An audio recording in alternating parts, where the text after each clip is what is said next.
सुखबीर बादल ਨੂੰ ਛਾਤੀਆਂ ਚੌੜੀਆਂ ਕਰਕੇ ਫਿਰਦੇ ਨੇ ਕਿ ਜਿੱਦਾਂ ਬਹੁਤ ਕਿਲਾ ਫਤਿਹ ਕਰ ਲਿਆ।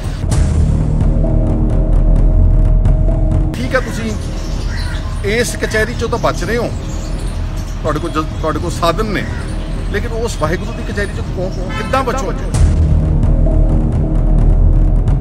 ਮਾਈਨਿੰਗ ਦੀ ਗੱਲ ਉੱਠੀ ਤਾਂ ਮੈਂ ਐਜ਼ ਲੀਡਰ ਆਫ ਆਪੋਜੀਸ਼ਨ ਉਸ ਨੂੰ ਲੜਿਆ ਡਟ ਕੇ, ਤੇ ਉਦੋਂ ਦਾ ਮੁੱਢ ਵੱਜਿਆ ਜਿਹੜਾ NDPS ਦਾ ਕੇਸ ਮੇਰੇ ਖਿਲਾਫ ਸਾਰੀਆਂ ਸਰਕਾਰਾਂ ਚੱਕਦੀਆਂ। ਪਹਿਲਾਂ ਸੁਖਬੀਰ ਉਹਨਾਂ ਨੇ ਬਹੁਤ ਜ਼ੋਰ ਲਾਇਆ ਕਿ ਜਿਹੜਾ ਅਕਾਲੀ ਦਲ ਕਹਿੰਦਾ ਸੀਗਾ ਜੀ ਬਾਦਲ ਦਲ ਕਿ ਅਸੀਂ BJP ਨੂੰ ਛੱਡ ਦਿੱਤਾ ਜੀ, ਹਰਸਿਮਰਤ ਨੇ ਅਸਤੀਫਾ ਦੇ ਦਿੱਤਾ ਜੀ, ਅਸੀਂ ਕਿਸਾਨ ਅੰਦੋਲਨ ਦੇ ਨਾਲ ਹਾਂ ਜੀ, ਇਹ ਸਾਰੀਆਂ ਗੱਲਾਂ ਦਾ ਪਰਦਾਫਾਸ਼ ਹੋਇਆ ਇਸ ਫੈਸਲੇ ਦੇ ਵਿੱਚ। ਇਸ ਦੇਸ਼ ਵਿੱਚ ਕੋਈ ਇਨਸਾਫ ਨਾਮ ਦੀ ਕੋਈ ਚੀਜ਼ ਨਹੀਂ ਦੋਸਤੋ, ਕਿਉਂਕਿ ਪਿਛਲੇ ਕਾਫੀ ਦਿਨਾਂ ਤੋਂ ਮੈਨੂੰ ਇਨਫੋਰਸਮੈਂਟ ਡਾਇਰੈਕਟੋਰੇਟ ਨੇ ਜਾਂਚ ਵਾਸਤੇ ਉਲਝਾਇਆ ਹੋਇਆ ਵਾ, ਤਾਂ ਮੈਂ ਦਿੱਲੀ ਆਇਆ ਹੋਇਆ ਸੀਗਾ। ਪਰ ਪਿਛਲੇ 2 ਦਿਨ ਪਹਿਲਾਂ ਜਿਹੜੀ ਕੋਟਕਪੂਰਾ ਦੀ SIT ਨੂੰ ਲੈ ਕੇ ਹਾਈ ਕੋਰਟ ਨੇ ਫੈਸਲਾ ਕੀਤਾ, ਬਹੁਤ ਅਫਸੋਸਨਾਕ, ਬਹੁਤ ਮੰਦਭਾਗਾ, ਲੋਕਾਂ ਦੀਆਂ ਭਾਵਨਾਵਾਂ ਦੇ ਉਲਟਿਆ ਉਹਨਾਂ ਨੂੰ ਵਲੂੰਦਰਨ ਵਾਲਾ ਇੱਕ ਫੈਸਲਾ ਆਇਆ ਵਾ। ਉਹ ਸਾਦੀ ਜੀ ਕਹਾਵਤ ਹੈ ਕਿ justice delayed is justice denied. ਵੈਸੇ ਹੀ ਗੁਰੂ ਗ੍ਰੰਥ ਸਾਹਿਬ ਦੀ ਬੇਅਦਬੀ ਦਾ ਤੇ ਕੋਟਕਪੂਰਾ ਗੋਲੀकांड ਦਾ 2015 ਦਾ ਵਾਕਿਆਤ ਆ। ਅੱਜ ਆਪਾਂ ਖੜੇ ਆ 21 ਦੇ ਵਿੱਚ, ਜਿਸ ਦੇਸ਼ ਵਿੱਚ ਗੁਰੂ ਗ੍ਰੰਥ ਸਾਹਿਬ ਦੇ ਜਿਹੜੇ ਦੋਸ਼ੀ ਨੇ ਜਾਂ ਜਿਹੜੇ ਪੁਲਿਸ ਵਾਲੇ ਗੋਲੀ ਚਲਾਉਣ ਵਾਲੇ ਨੇ, ਉਹਨਾਂ ਨੂੰ 6 ਸਾਲ ਵਿੱਚ ਕੋਈ ਹਲੇ ਤੱਕ ਪਹੁੰਚ ਨਹੀਂ ਕਰ ਸਕਿਆ। ਸਿਰਫ ਮਹਿਜ਼ ਇਨਵੈਸਟੀਗੇਸ਼ਨ ਹੋ ਰਹੀ ਸੀਗੀ, ਜਾਂਚ ਹੋਈ ਸੀਗੀ ਕਿ SIT ਨੇ ਕੁੰਵਰ ਵਿਜੇ ਪ੍ਰਤਾਪ ਸਿੰਘ ਨੇ, ਔਰ ਉਹਨੇ ਇਸ ਜਾਂਚ ਨੂੰ ਕਾਫੀ ਹੱਦ ਤੱਕ ਨੇੜੇ ਲਾਤਾ ਸੀਗਾ ਔਰ 9 ਚਲਾਨ ਪੇਸ਼ ਕਰ ਦਿੱਤੇ ਫਰੀਦਕੋਟ ਦੀ ਅਦਾਲਤ ਵਿੱਚ। 9 ਚਲਾਨ ਤੇ ਅਚਾਨਕ ਹਾਈ ਕੋਰਟ ਦਾ ਇੱਕ ਫੈਸਲਾ ਆਉਂਦਾ ਵਾ ਕਿ ਸਭ ਕੁਝ ਕੁਆਸ਼ ਕਰਤਾ, ਸਭ ਕੁਝ ਛਿੱਕੇ ਦੇ ਢੰਗ ਦਿੱਤਾ ਵਾ। ਇਸ ਤਰ੍ਹਾਂ ਕਰਕੇ ਕੀ ਹੋਇਆ ਵਾ ਕਿ ਜਿਹੜੇ ਪੰਜਾਬ ਦੇ ਜਾਂ ਜਿਹੜੇ ਦੁਨੀਆ ਭਰ 'ਚ ਬੈਠੇ ਗੁਰੂ ਨਾਨਕ ਨਾਮ ਲੇਵਾ ਸੀਗੇ, ਉਹਨਾਂ ਦੇ ਮਨ ਨੂੰ ਬਹੁਤ ਭਾਰੀ ਠੇਸ ਜਿਹੜੀ ਆ ਉਹ ਪਹੁੰਚੀ ਆ, ਬਹੁਤ ਦੁੱਖ ਹੋਇਆ ਉਹਨਾਂ ਨੂੰ, ਸਾਰੇ ਇਨਸਾਫ ਪਸੰਦ ਲੋਕਾਂ ਨੂੰ। ਇਹਦੇ 'ਚ ਕੋਈ ਪਾਰਟੀਬਾਜ਼ੀ ਜਾਂ ਕੋਈ ਇੱਧਰ ਉੱਧਰ ਦੀ ਗੱਲ ਨਹੀਂ ਸੀ। ਉਹਨਾਂ ਨੂੰ ਦੁੱਖ ਹੋਇਆ ਕਿ ਅਸੀਂ ਇੰਨੀ ਦੇਰ ਦੇ ਉਡੀਕ ਰਹੇ ਸੀ ਕਿ ਸ਼ਾਇਦ ਕਿਸੇ ਦੋਸ਼ੀ ਨੂੰ ਫੜਿਆ ਜਾਵੇਗਾ।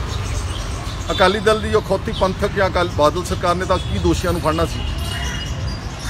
ਇਸ ਕਰਕੇ ਇਹ ਇੱਕ ਦੁਖਦਾਈ ਫੈਸਲਾ ਮੈਂ ਕਰਾਰ ਦੇ ਸਕਦਾ ਹਾਂ। ਦੂਸਰਾ ਮੈਂ ਕਹਿਣਾ ਚਾਹੁੰਦਾ ਕਿ ਹੁਣ ਸੁਖਬੀਰ ਬਾਦਲ ਨੂੰ ਛਾਤੀਆਂ ਚੌੜੀਆਂ ਕਰਕੇ ਫਿਰਦੇ ਨੇ ਕਿ ਜਿੱਦਾਂ ਬਹੁਤ ਕਿਲਾ ਫਤਿਹ ਕਰ ਲਿਆ।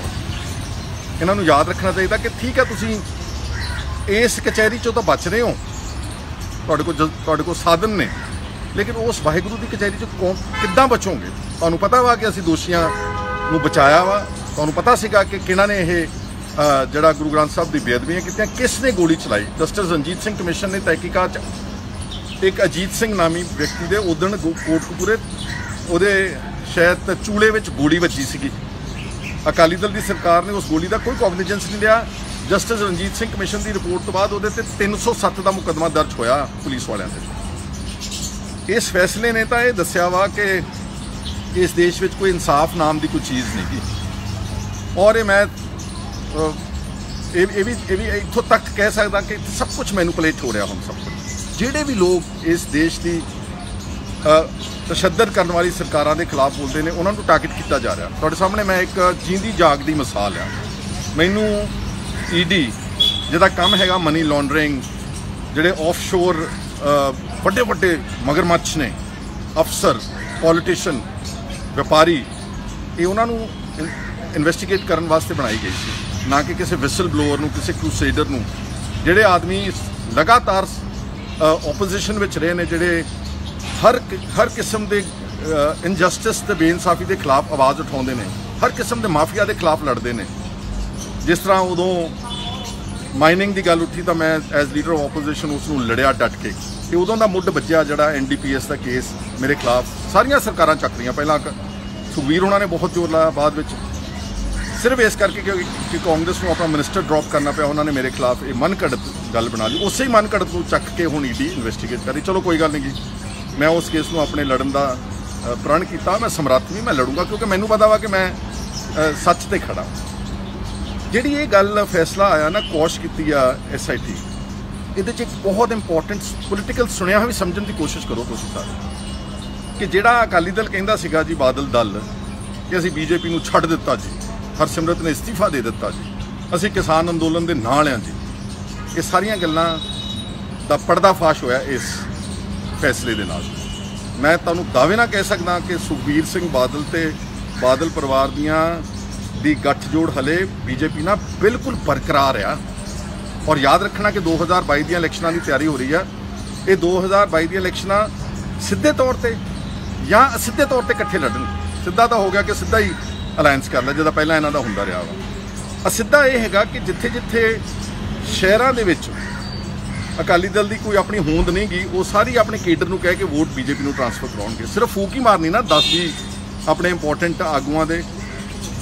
ਔਰ ਇਸੇ ਤਰ੍ਹਾਂ ਪਿੰਡਾਂ ਦੇ ਵਿੱਚ ਜਿੱਥੇ ਬੀਜੇਪੀ ਨੂੰ ਪਤਾ ਕਿ ਸਾਡੇ ਪੱਲੇ ਕੁਛ ਨਹੀਂਗਾ, ਸਾਡੀ 3-4-5 ਹਜ਼ਾਰ ਵੋਟ, ਉਹ ਆਪਣੇ ਆਗੂਆਂ ਨੂੰ ਕਹਿ ਦੇਣਗੇ ਕਿ ਤੁਸੀਂ ਚੁੱਪ ਚਪੀਤੇ ਅਕਾਲੀ ਦਲ ਨੂੰ ਵੋਟ ਪਾ ਦਿਓ। ਇਹ ਹੈ ਇਨਡਾਇਰੈਕਟ ਅਲਾਇੰਸ। ਔਰ ਇਹ ਗੱਠਜੋੜ ਦਾ ਖੁਲਾਸਾ ਇਸ ਫੈਸਲੇ ਤੋਂ ਸਾਫ਼ ਨਜ਼ਰ ਆਉਂਦਾ। ਜਿਹੜੇ ਬੰਦੇ ਇੰਟੈਲੈਕਚੁਅਲ ਸੋਚ ਰੱਖਦੇ ਨੇ, ਜਿਹੜੇ ਪੋਲੀਟੀਕਲ ਐਨਾਲਿਸਟ ਨੇ, ਉਹ ਸਾਰੀ ਗੱਲ ਨੂੰ ਅੱਛੀ ਤਰ੍ਹਾਂ ਸਮਝ ਚੁੱਕੇ। ਇਸੇ ਕੜੀ ਵਿੱਚ ਜਿਹੜਾ ਮਨਜਿੰਦਰ ਸਿੰਘ ਸਿਰਸਾ ਕ੍ਰੈਡਿਟ ਲੈ ਰਿਹਾ ਨਾ ਦਿੱਲੀ ਕਿ ਮੈਂ ਆ ਵੀ ਛਡਾਤਾ, ਉਹ ਵੀ ਛਡਾਤਾ, ਆ ਵੀ ਛਡਾਤਾ, ਇਹ ਵੀ ਅਸਲ ਵਿੱਚ ਦਿੱਲੀੋਂ ਫੈਸਿਲਿਟੇਟ ਹੋ ਰਿਹਾ ਵਾ। ਉਹ ਕ੍ਰੈਡਿਟ ਦਿੱਤਾ ਜਾ ਰਿਹਾ ਕਿ ਅਸੀਂ ਆਪਣੇ ਜਿਹੜੇ ਸਾਡੇ ਪਿਆਦੇ ਨੇ ਇਹਨਾਂ ਦੀ ਇੱਜ਼ਤ ਬਣਾ ਕੇ ਰੱਖੀ ਹੈ ਲੋਕਾਂ ਦੇ ਕੌਮ ਦੇ ਵਿੱਚ, ਕਿ ਲੈ ਵੀ ਮਨਜਿੰਦਰ ਸਿਰਸੇ ਨੇ ਤਾਂ ਇੰਨੇ ਬੰਦੇ ਛਡਾਤੇ। ਹਾਲਾਂਕਿ ਸ਼ਾਇਦ ਕਿਸਾਨ ਅੰਦੋਲਨ ਦੇ ਆਗੂਆਂ ਨੂੰ ਥੋੜ੍ਹੀ ਜਿਹੀ ਸਮਝ ਲੇਟ ਆਈ। ਇਹ ਵਕੀਲਾਂ ਦਾ ਪੈਨਲ ਕਿਸਾਨ ਅੰਦੋਲਨ ਦੇ ਆਗੂ ਵੀ ਖੜਾ ਕਰ ਸਕਦੇ ਸੀਗੇ ਔਰ ਇਹ ਸਾਰੀਆਂ ਜ਼ਮਾਨਤਾਂ ਉਹਨਾਂ ਦੇ ਥਰੂ ਹੋ ਸਕਦੀਆਂ ਸੀ। ਬਟ ਕਿਤੇ ਨਾ ਕਿਤੇ ਦਿੱਲੀ ਗੁਰਦੁਆਰਾ ਕਮੇਟੀ ਦੀ ਇੱਕ ਤਾਂ ਚੋਣ ਆ ਰਹੀ ਹੈ, ਇੱਕ ਉਹਨਾਂ ਨੂੰ ਕ੍ਰੈਡਿਟ ਦੇਣ ਵਾਸਤੇ ਉਹਨਾਂ ਦੇ ਰਾਹੀਂ ਸਾਰੇ ਜਿਹੜੇ ਰਿਲੀਜ਼ ਕੀਤੇ ਜਾ ਰਹੇ ਨੇ, ਤੇ ਉਹ ਪਿੰਡਾਂ ਦੇ ਵਿੱਚ ਜਾ ਕੇ ਫਿਰ ਅਕਾਲੀ ਕਹਿੰਦੇ ਨਾ ਲਓ ਜੀ ਅਸੀਂ ਫਲਾਨਾ ਬੰਦਾ ਛਡਾ। ਪਹਿਲਾਂ ਉਹਨਾਂ ਦੀ ਕੁੱਟਮਾਰ ਕਰਤੀ, ਉਹਨਾਂ ਦੀ ਦਾੜੀਆਂ ਪੱਟਤੀਆਂ, ਉਹਨਾਂ ਦੇ 3rd ਡਿਗਰੀ ਟੌਰਚਰ ਕਰਤਾ, ਚੱਡੇ ਪਾੜ ਦਿੱਤੇ, ਤੇ ਮੁੜ ਕੇ ਅਕਾਲੀ ਦਲ ਕਹਿੰਦਾ ਅਸੀਂ ਛਡਾ ਕੇ ਕਰ ਲਏ।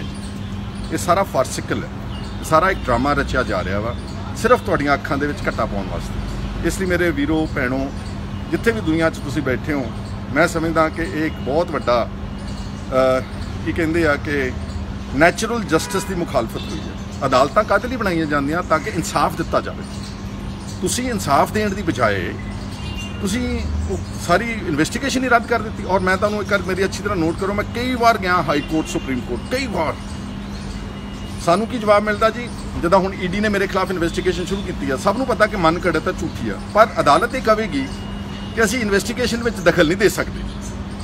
ਇਨਵੈਸਟੀਗੇਸ਼ਨ ਕਰਨ ਦੀ ਇਜਾਜ਼ਤ ਪੁਲਿਸ ਨੂੰ ਜਾਂ ਕਿਸੇ ਏਜੰਸੀ ਨੂੰ ਅਸੀਂ ਰੋਕ ਨਹੀਂ ਸਕਦੇ। ਇੱਥੇ ਤਾਂ ਇਨਵੈਸਟੀਗੇਸ਼ਨ ਭੰਗ ਹੀ ਕਰ ਦਿੱਤੀ ਸਾਰੀ। ਜੇ ਤੁਹਾਨੂੰ ਲੱਗਦਾ ਸੀਗਾ ਕਿ ਕੁੰਵਰ ਵਿਜੇ ਪ੍ਰਤਾਪ ਸਿੰਘ ਕੋਈ ਪੱਖਪਾਤ ਕਰਦਾ, ਤੁਸੀਂ SIT ਦਾ ਹੈੱਡ ਬਦਲ ਦਿੰਦੇ। ਤੁਸੀਂ ਤਾਂ ਸਾਰੀ SIT ਉਡਾ ਕੇ ਰੱਖ ਦਿੱਤੀ ਆ। ਕੁੱਲ ਮਿਲਾ ਕੇ ਸਾਰੇ ਜਿਹੜੇ ਸਬੂਤ ਸੀਗੇ ਗੁਨਾਹਗਾਰਾਂ ਦੇ ਖਿਲਾਫ, ਕਾਤਲਾਂ ਦੇ ਖਿਲਾਫ, ਦੋਸ਼ੀਆਂ ਦੇ ਖਿਲਾਫ, ਤੁਸੀਂ ਸਾਰੇ ਇੱਕ ਉਹਨੂੰ ਸਰਕਾਰੀ ਮੋਹਰ ਲਾ ਕੇ ਉਹ ਸਾਰੇ ਸਬੂਤ ਮਿਟਾਉਣ ਦਾ ਉਪਰਾਲਾ ਕੀਤਾ। ਇਹ ਤਾਂ ਟ੍ਰਾਇਲ ਕੋਰਟ ਨੇ ਦੇਖਣਾ ਸੀ ਨਾ, ਫਰੀਦਕੋਟ ਨੇ, ਕਿ ਜਿਹੜੇ ਤੱਥ ਮੇਰੇ ਸਾਹਮਣੇ ਆਏ ਆ ਕਿ ਇਹ ਤੱਥ ਠੀਕ ਨੇ ਜਾਂ ਗਲਤ ਨੇ, ਕਿ ਇਹ ਲੋਕ ਗੁਨਾਹਗਾਰ ਨੇ ਕਿ ਬੇਗੁਨਾਹ ਨੇ। ਇਹ ਕੰਮ ਤਾਂ ਟ੍ਰਾਇਲ ਕੋਰਟ ਦਾ ਸੀਗਾ, ਇਹ ਹਾਈ ਕੋਰਟ ਦਾ ਕੰਮ ਨਹੀਂ ਸੀ, ਪਰ ਉਹਨਾਂ ਨੇ ਅਖਤਿਆਰ ਕਰ ਲਿਆ ਤੇ ਇਨਵੈਸਟੀਗੇਸ਼ਨ ਹੀ ਛਿੱਕੇ ਦੇ ਉੱਤੇ ਟੰਗ ਦਿੱਤੀ। ਸਾਡੇ ਕੇਸ ਵਿੱਚ ਤਾਂ ਕਦੀ ਕੋਈ ਇਨਵੈਸਟੀਗੇਸ਼ਨ ਰੋਕੀ ਨਹੀਂ ਜਾਂਦੀ। ਕਿਹਾ ਜਾਂਦਾ ਕਿ ਨਹੀਂ ਜੀ, ਵੀ ਕੈਨੋਟ ਇੰਟਰਫੇਅਰ ਇਨ ਦੀ ਇਨਵੈਸਟੀਗੇਸ਼ਨ ਪ੍ਰੋਸੈਸ। ਸੋ ਇਹ ਅੱਜ ਦੇ ਇਸ ਵਕਤ ਹਾਲਾਤ ਨੇ। ਸਭ ਨੂੰ ਹੁਣ ਇਹੀ ਮੈਂ ਸੁਣਿਆ ਦੇ ਸਕਦਾ ਕਿ ਇੱਕ ਦੂਜੇ ਦੇ ਖਿਲਾਫ ਮਿੱਟੀ ਪੱਟਣ ਦੀ ਜਾਏ, ਇੱਕ ਦੂਜੇ ਦੇ ਖਿਲਾਫ ਇਲਜ਼ਾਮਬਾਜ਼ੀ ਕਰਨ ਦੇ। ਅੱਜ ਵਕਤ ਹੈ ਕਿ ਪੰਜਾਬ ਦੇ ਲੋਕਾਂ ਨੂੰ ਤੇ ਚੰਗੇ ਲੀਡਰਸ਼ਿਪ ਨੂੰ ਇਕੱਠੀ ਹੋਣਾ ਚਾਹੀਦਾ। ਅਗਰ ਤੁਸੀਂ ਇਕੱਠੇ ਨਹੀਂ ਹੋਵੋਗੇ ਨਾ, ਤਾਂ ਫਿਰ ਇਹਨਾਂ ਦੇ ਜਿਹੜੇ ਪਿਆਦੇ ਨੇ ਉਹਨਾਂ ਦੇ ਰਾਹੀਂ ਇਹ ਉਹੀ ਕਰਦੇ ਰਹਿਣਗੇ ਜੋ ਅਰਸੇ ਤੋਂ ਕੀਤਾ ਜਾ ਰਿਹਾ। ਲੱਖੇ ਸਿਧਾਣੇ ਦੇ ਭਰਾ ਨੂੰ ਦਿੱਲੀ ਪੁਲਿਸ ਨੇ ਕੁੱਟਿਆ ਨਾ, ਉਹਦੇ ਤੇ ਤਸ਼ੱਦਦ ਕੀਤਾ ਨਾ, ਉਹ ਕਿਉਂ ਕੀਤਾ ਤੁਹਾਨੂੰ ਪਤਾ? ਤਾਂ ਕਿ ਲੋਕਾਂ ਨੂੰ ਧਮਕਾਈਏ, ਡਰਾਈਏ ਕਿ ਖਬਰਦਾਰ ਜਿਹੜਾ ਅੱਜ ਸਾਡੇ ਦੇਸ਼ ਦੇ ਇਸ ਨਿਜ਼ਾਮ ਦੇ ਖਿਲਾਫ ਬੋਲੇਗਾ ਅਸੀਂ ਆਹ ਹਸ਼ਰ ਕਰਾਂਗੇ। ਇਸ ਲਈ ਔਰ ਜੇ ਜਿੰਨੀਆਂ ਇਨਸਾਫ ਦੇ ਹੱਕ ਵਿੱਚ ਆਵਾਜ਼ਾਂ ਤੇ ਤਸ਼ੱਦਦ ਦੇ ਖਿਲਾਫ ਆਵਾਜ਼ਾਂ ਉੱਠਦੀਆਂ ਪੰਜਾਬ ਦੀ ਧਰਤੀ ਤੋਂ, ਇਹ ਸਭ ਨੂੰ ਇਕੱਲੇ ਨੂੰ ਟਾਰਗੇਟ ਕਰਕੇ ਇਕੱਲੇ ਦਾ ਮੂੰਹ ਬੰਦ ਕਰਾਉਣ ਦੇ ਚੱਕਰ ਵਿੱਚ ਨਹੀਂ। ਔਰ ਯਾਦ ਰੱਖਣਾ ਕਿ ਇਹ ਜਿੱਦਾਂ ਕਿਸੇ ਵੇਲੇ 80 ਦੇ ਦਹਾਕੇ ਵਿੱਚ ਤਸ਼ੱਦਦ ਦੀ ਦੌਰ ਆਇਆ, ਉਹ 2 ਦਹਾਕੇ ਚੱਲਿਆ। ਫਿਰ ਉਸ ਤੋਂ ਬਾਅਦ ਹੁਣ ਵੀ ਪਿੱਛੇ ਰੀਸੈਂਟਲੀ ਕਈ ਤਰ੍ਹਾਂ ਦੇ ਕੇਸਿਸ UAPA ਲਾਜ਼ ਨੂੰ, ਕਾਲੇ ਕਾਨੂੰਨਾਂ ਨੂੰ ਲੈ ਕੇ ਕਾਫੀ ਲੋਕਾਂ ਦੇ ਉੱਤੇ ਵੱਡੇ ਪੱਧਰ ਦੇ ਉੱਤੇ ਮੁਕੱਦਮੇ ਦਰਜ ਕੀਤੇ। ਤਸ਼ੱਦਦ ਦਾ ਦੌਰ, ਇਹ ਤਸ਼ੱਦਦ ਦਾ ਦੌਰ ਦੁਬਾਰਾ ਪੰਜਾਬ ਦੇ ਵਿੱਚ ਆਉਣ ਵਾਲਾ ਹੈ। 2 ਮਹੀਨਿਆਂ ਨੂੰ ਆ ਜਾਏ, 4 ਨੂੰ ਆ ਜਾਏ, 6 ਨੂੰ ਆ ਜਾਏ, ਉਹ ਸਿਰਫ ਮਿੱਥ ਕੇ ਉਹਨਾਂ ਲੋਕਾਂ ਦੀ ਆਵਾਜ਼ ਬੰਦ ਕਰਾ ਰਹੇ ਜਿਹੜੇ ਤਸ਼ੱਦਦ ਦੇ ਖਿਲਾਫ। ਉਸੇ ਕੜੀ ਵਿੱਚ ਇਹ ਮੰਦਭਾਗਾ ਫੈਸਲਾ ਹੋਇਆ, ਵੈਰੀ ਅਨਫੋਰਚੂਨੇਟ। ਅਗਰ ਇਸ ਤਰ੍ਹਾਂ ਅਦਾਲਤਾਂ ਚੱਲਣਗੀਆਂ ਤੇ ਫੈਸਲੇ ਹੋਣਗੇ ਤੇ ਫਿਰ ਲੋਕੀ ਕਿਹਦੇ ਕੋਲ ਇਨਸਾਫ ਵਾਸਤੇ ਜਾਣਗੇ? ਔਰ ਜਿਹੜੇ ਅਖੌਤੀ ਆ ਬਾਦਲ ਦਲੀਏ ਜਿਹੜੇ ਖੁਸ਼ ਹੁੰਦੇ ਫਿਰਦੇ ਨੇ, ਇਹ ਚੰਦ ਦਿਨਾਂ ਦੀ ਖੁਸ਼ੀ ਆ ਤੁਹਾਡੀ। ਲੋਕਾਂ ਦੀ ਅਦਾਲਤ ਵਿੱਚ ਤੁਸੀਂ ਗੁਨਾਹਗਾਰ ਹੀ ਹੋ। ਹੁਣ ਲੋਕਾਂ ਨੂੰ ਅੱਛੀ ਤਰ੍ਹਾਂ ਸਮਝ ਆ ਗਈ ਕਿ ਤੁਹਾਡੀ ਪਿੱਠ ਤੇ ਬੀਜੇਪੀ ਵੀ ਖੜੀ ਆ, ਤੁਹਾਡੇ ਪਿੱਠ ਤੇ ਸਾਰਾ ਮੈਕੈਨਿਜ਼ਮ ਖੜਾ ਵਾ। ਸਰਕਾਰੀ ਕਲੀਨ ਚਿੱਟਾਂ ਜਿੰਨੀਆਂ ਮਰਜ਼ੀ ਲੈ ਲਓ, ਲੇਕਿਨ ਜਿੱਦਾਂ ਮੈਂ ਪਹਿਲਾਂ ਕਿ ਉਹਦੀ ਅਦਾਲਤ ਵਿੱਚ ਤੁਹਾਨੂੰ ਕੋਈ ਕਲੀਨ ਚਿੱਟ ਨਹੀਂ ਮਿਲੇਗੀ ਜਦ ਤੱਕ ਤੁਸੀਂ ਆਪਣੇ ਗੁਨਾਹ ਕਬੂਲ ਕਰਕੇ ਤੇ ਲੋਕਾਂ ਦੀ ਕਚਹਿਰੀ ਵਿੱਚ ਜਾ ਕੇ ਮਾਫੀ ਨਹੀਂ ਮੰਗੋਗੇ। ਉਮੀਦ ਕਰਦਾ ਕਿ ਜੋ ਮੈਂ ਗੱਲਾਂ ਕਹੀਆਂ ਦਿਲ ਤੋਂ, ਉਹ ਤੁਸੀਂ ਸਾਰੇ ਐਪਰੀਸ਼ੀਏਟ ਕਰੋਗੇ ਔਰ ਉਹਨੂੰ ਸ਼ੇਅਰ ਵੀ ਕਰੋਗੇ। ਧੰਨਵਾਦ। E5 ਚੈਨਲ ਪੰਜਾਬੀ ਹੁਣੇ ਸਬਸਕ੍ਰਾਈਬ ਕਰੋ, ਬੈਲ ਆਈਕਨ ਤੇ ਕਲਿੱਕ ਕਰੋ।